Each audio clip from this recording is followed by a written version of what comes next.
Now, let's consider the shepherds. I had said that this was about the arrival of a person with additional needs into our community. Babies and children's immediate community are their extended family, but as they grow older, children can grow a wider circle of community around them.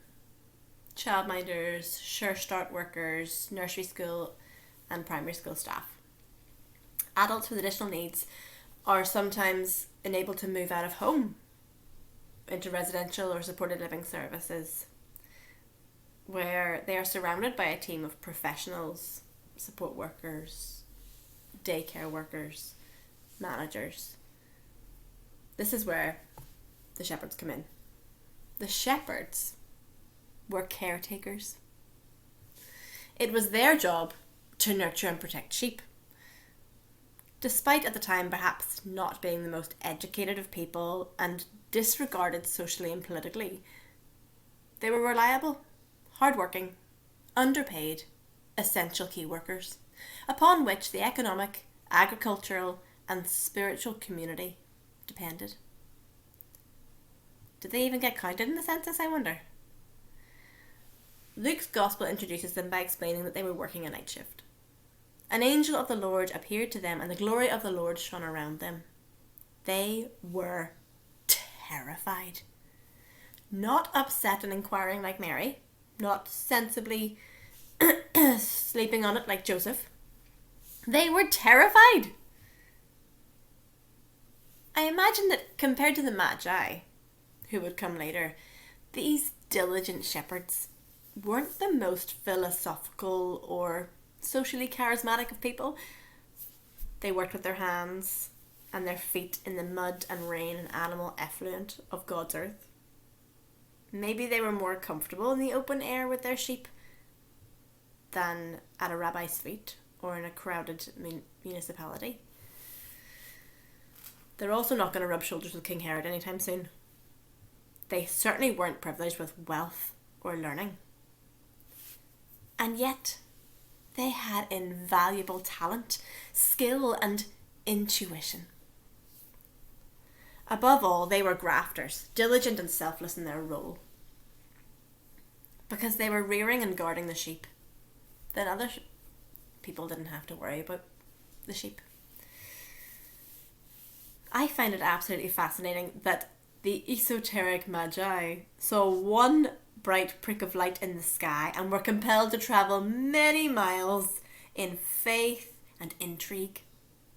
But these down-to-earth shepherds needed an all-singing, all-dancing celestial neon sign and the promise of proof: you will find a baby wrapped in strips of cloth and lying in a manger, before they would feel compelled to hurry to a nearby town for very unpragmatic reasons.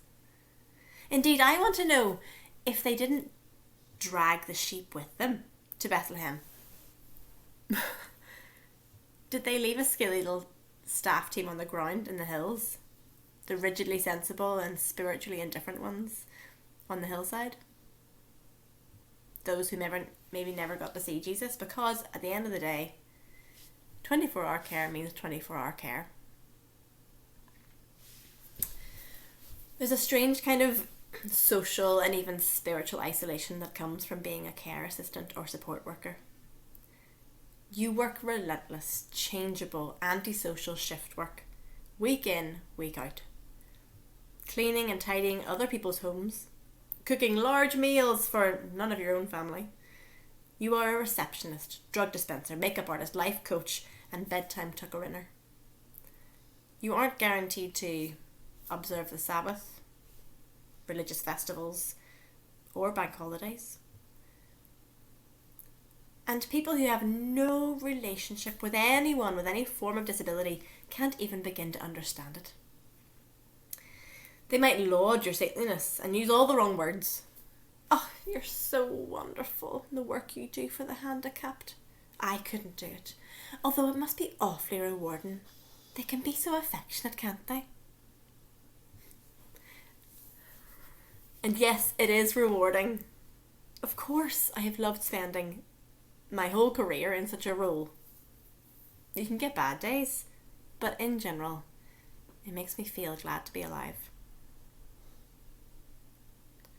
It's a sacred privilege, to be the only person in a room who knows what a person is trying to say, but is struggling to be heard. It is a revelation to be the only person in the history of an organisation or a person's life to get this person to do that specific task by themselves and for themselves for the first time ever. Classroom assistants and auxiliary nurses, elderly care assistants will have similar experiences. You feel special because the people you take care of are special, precious and indispensable, amazing. You are privileged to be doing life beside them in a holy relationship of trust. So looking back to our text, I'm not surprised at all that the servant king, asleep in a rustic manger, chose the humble, faithful, safeguarding troop of shepherds to be his first friends. And in the end, they are ecstatic and effusive. They were telling everyone and everybody about this special baby. He's so amazing. You just gotta meet him. He's just so special.